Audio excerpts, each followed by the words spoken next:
आज हम आपको हमारे नबी की पैदाइश का वाकया बताने जा रहे हैं, जिसे सुनने के बाद आपके ईमान में इंशाअल्लाह जरूर इजाफा होगा। इसीलिए वीडियो को जरा भी मिस न करें, क्योंकि वीडियो आपके लिए बहुत जरूरी है। तारीख में ये एक ऐसा निराला और खुशगवार दिन था कि उस दिन खल्क़े आदम का राज, इब्राहिम अलैहिस्सलाम की दुआ, ईसा अलैहिस्सलाम की बशारत, बेवाओं का मसीहा, मजलूम की पुकार, गरीबों और मिस्कीनों का वली और पूरी इंसानियत के पुरसाने हाल पैदा हुए। उस रात में बहुत सारे मुअज्जात पेश आए जो इस्लामी और दीगर किताबों में दर्ज है। हुजूर सल्लल्लाहु तआला अलैहि वसल्लम की पैदाइश से पहले अरब में सूखा पड़ा था और खेतों और सरसब्ज वादियों में धूल उड़ रही थी। लेकिन जिस साल हमारे नबी अपनी वालिदा की हमल में आए तो अचानक दुनिया ही बदल गई। जमीन में हरियाली आ गई, दरख्त हरे भरे होकर फलों के बोझ से दब गए, घटाएं झूम झूम कर आती और खूब बारिश होती। इस साल इस कदर इनामो इकराम हुआ कि अरबों ने इस साल को खुशहाली के साल का नाम दिया। हुजूर की पैदाइश से पहले अरबों के नजूमियों में किसी बड़ी शख्सियत की पैदाइश का चर्चा आम था और अहले किताब भी अपनी किताब में जिस आखिरी नबी को पैदाइश के बारे में पढ़ते आए थे, उन्हें एहसास हो गया था कि उस नबी की आमद का वक्त करीब आ चुका है। लिहाजा हस्सान बिन साबिर, जो अरब के मशहूर शायर थे, वो फरमाते हैं कि वो 7 साल के थे और मदीने में रहते थे।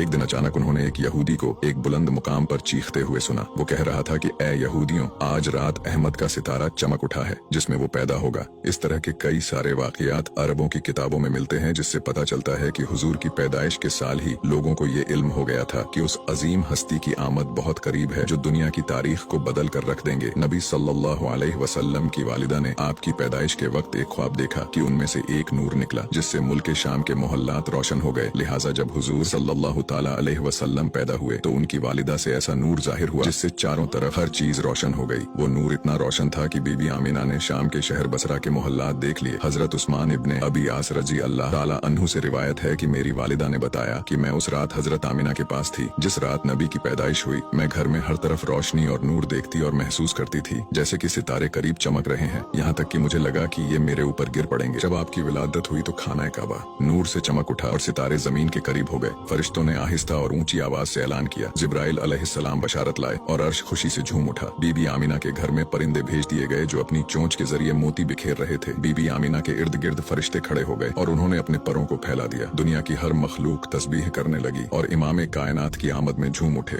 मशरिक के चरिंद परिंद मगरिब के जानवरों के पास मुबारकबाद लेकर गए। यही अमल बाकी जानवरों ने किया। नबी के वालिद अब्दुल्लाह की आपकी पैदाइश से पहले ही वफात हो चुकी थी। आपके दादा अब्दुल मुत्तलिब ने जब अपने पोते की पैदाइश की खबर सुनी तो काबे में जाकर सजदा किया और इस नेमत पर अल्लाह का शुक्र अदा किया। उस वक्त आपने ये मंजर देखा कि काबे में रखे सारे बड़े बड़े बुत मुंह के बल गिर गए। ये वाकया दूसरी मजहबी किताबों और तारीखी किताबों में भी मौजूद है कि उस रात दुनिया के तमाम बुत गिर गए थे। हुजूर के विलादत की रात किसरा के महल में तूफान आ गया और उसके 14 गंगरे गिर पड़े। बहरे तिब्रिया का पानी खुश्क हो गया और फारिस के आतिश कुदे यानी अग्निकुंड की आग बुझ गई जो पिछले 1 साल से जल रही थी और उसे एक लम्हे के लिए भी बुझने नहीं दिया गया था। लोग उस आग की पूजा किया करते थे। खिसरा और कैसर के शाही महल में तूफान का आना इस बात की तरफ इशारा था कि दुनियावी जाहो जलाल के झूठे महल अब जमीन दोज होने वाले हैं और झूठे खुदाओं की अजमत खत्म होने वाली है। जब हुजूर पैदा हुए तो अल्लाह ने आपको पाकीज़ा बदन और बू, तेज कस्तूरी की तरह खुशबूदार, खतनाशुदा, चेहरा नूरानी और आंखें सुर्ख थीं। हुजूर की इस दुनिया में आमद के साथ ही कुफ्र और जुल्म के बादल छट गए। आपकी पैदाइश इस दुनिया की तारीख का एक अजीम वाकया है। आप तमाम जहानों के लिए रहमत बनकर आए। आपके वजूद से पूरी दुनिया में नूर हक फैला और कुफ्र और बातिल के अंधेरे दूर हो गए। वीडियो अच्छा लगा हो तो इसे लाइक जरूर करें और हमें फॉलो करके हमारा